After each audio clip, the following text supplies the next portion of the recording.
1995 का साल, दिल्ली। सर्दियों की वो ठिठुरती रातें जब सरहद पार से आतंक के नए जख्म देने की साजिशें रची जा रही थीं। लेकिन इस बार कुछ अलग था।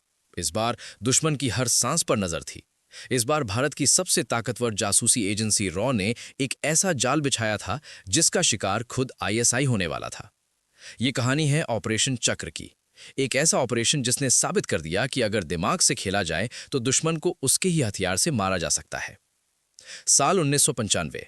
पाकिस्तान की खुफिया एजेंसी आईएसआई अपनी चालों में माहिर थी।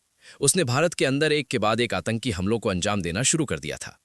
जम्मू कश्मीर में खून खौल रहा था, पंजाब में अलगाववादी हिंसा अपने चरम पर थी और दिल्ली जैसी राजधानी में बड़े हमले की साजिशें रची जा रही थी। आईएसआई को भरोसा था कि उसके एजेंट भारत की हर सुरक्षा व्यवस्था को चकमा दे सकते हैं, लेकिन उन्हें नहीं पता था कि रॉ का एक शांत लेकिन खतरनाक दिमाग उनकी हर हरकत पर नजर रखे हुए था। ऑपरेशन की शुरुआत तब हुई जब रॉ को खुफिया सूचना मिली कि आईएसआई का एक टॉप एजेंट दिल्ली में सक्रिय हो गया है। उसका नाम था इकबाल, या शायद वो खुद को अब्दुल कहलवाता था।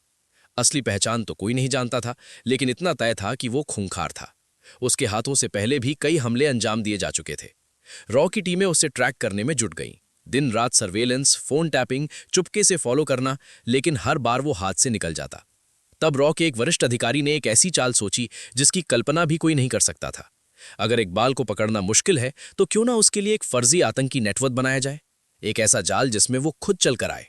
और यहीं से शुरू हुआ ऑपरेशन चक्र का सबसे खतरनाक फेज। रॉ ने दिल्ली के बाहरी इलाके में एक फर्जी अंडरग्राउंड सेल बनाया। उसमें अपने ही लोगों को आतंकी बनाकर बिठाया। हथियारों की खेप की अफवाहें उड़ाई गईं। लोगों से संपर्क करने के लिए कोडेड भाषा में मैसेज भेजे गए। ये सब इसलिए ताकि इकबाल की नज़र इस नेटवर्क पर पड़े। और फिर वो दिन आया। इकबाल को जानकारी मिली कि दिल्ली में एक नया आतंकी मॉड्यूल काम कर रहा है जिसके पास भारी मात्रा में हथियार और धन है। उसे लालच आ गया। उसने सोचा अगर इस नेटवर्क को वो अपने कब्जे में कर ले तो आईएसआई में उसकी पकड़ और मजबूत हो जाएगी। वो रॉ के फर्जी एजेंटों से संपर्क करने लगा और फिर धीरे धीरे पूरा विश्वास जीतता गया। लेकिन इकबाल को पता नहीं था कि उसकी हर बातचीत रिकॉर्ड हो रही थी, हर मुलाकात कैमरे में कैद हो रही थी और जाल धीरे धीरे बंद हो रहा था। मुलाकातें बढ़ने लगीं। फर्जी एजेंटों ने इकबाल को बड़े ऑपरेशन का झांसा दिया। कहा कि दिल्ली के किसी बड़े ठिकाने पर हमला करना है, इसकी तैयारियों में जुट जाओ। इकबाल इस सपने में था कि वो इतिहास रच देगा। तारीख थी 17 मार्च 1995।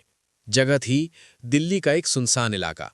इकबाल को बुलाया गया आखिरी प्लानिंग मीटिंग के लिए। वो पूरे आत्मविश्वास से आया। उसकी जेब में भारी मात्रा में नकली करेंसी थी और उसके पास हथियारों की एक और खेप लाने की योजना थी। जैसे ही वो निर्धारित जगह पर पहुंचा, उसने चारों तरफ नजर दौड़ाई। वही लोग थे जिनसे वो पिछले कई हफ्तों से मिल रहा था। उसने सोचा सब ठीक है, लेकिन अगले ही पल जैसे ही उसने अपना बैग खोला, चारों तरफ से कमांडो ने उसे घेर लिया। उसे कुछ समझने का मौका नहीं मिला। उसके हाथ पीछे कर दिए गए। पूरा इलाका सील हो गया। ये रॉ का ऑपरेशन चक्र था जो अपने पूरे शबाब पर था। इकबाल को गिरफ्तार कर लिया गया, लेकिन सबसे हैरान करने वाला मोड़ तो अब आना बाकी था। जेल में बंद इकबाल शुरू में चुप था। उसे लगा कि उसकी एजेंसी उसे बचा लेगी, लेकिन रॉ के इंटेरोगेटर्स कोई मामूली पूछताछ करने वाले नहीं थे। उन्होंने उसके सामने उसकी हर बातचीत की रिकॉर्डिंग चला दी, उसकी हर मुलाकात की तस्वीरें दिखा दी। इकबाल टूट गया। और फिर वो हुआ जिसकी किसी ने कल्पना नहीं की थी। इकबाल ने ना सिर्फ अपने बारे में बताया, बल्कि उसने आईएसआई के 17 अलग अलग नेटवर्क के बारे में जानकारी दे दी। जेल में बैठा ये एजेंट अब रॉ के लिए सोने का खजाना बन चुका था। उसने बताया कि पाकिस्तान में कहां-कहां ट्रेनिंग कैंप है, कौन से लोग आईएसआई के लिए काम कर रहे हैं, कैसे हथियारों की सप्लाई होती है और सबसे बड़ी बात, कैसे नकली करेंसी को भारत में सप्लाई किया जा रहा था। रॉ ने इस जानकारी के आधार पर पूरे देश में सर्च ऑपरेशन चलाया। एक एक करके आईएसआई के कई नेटवर्क का पर्दाफाश हुआ। कई आतंकी गिरफ्तार किए गए, हथियारों के जखीरे जब्त किए गए और लाखों रुपए की नकली करेंसी बरामद हुई। इस ऑपरेशन की सबसे बड़ी खासियत यह थी कि रॉ ने बिना एक गोली चलाए दुश्मन को मात दे दी।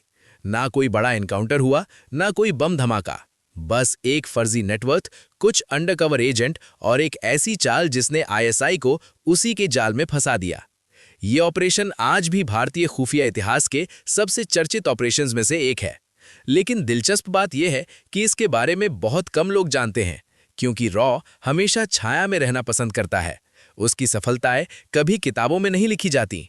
ऑपरेशन चक्र ने साबित कर दिया कि जब सही लोग, सही दिमाग और सही इरादे हों तो दुश्मन चाहे कितना भी ताकतवर क्यों ना हो, उसे हराया जा सकता है। ये उस एजेंसी की कहानी है जो चुपचाप काम करती है, जिसके कारनामों पर फिल्में बननी चाहिए लेकिन नहीं बनती। और ये उस एजेंसी के उन अज्ञात हीरोज की कहानी है जिनके नाम आज भी गुप्त हैं, जिन्होंने अपनी जान की परवाह किए बिना इस देश की सुरक्षा की हर कीमत चुकाई।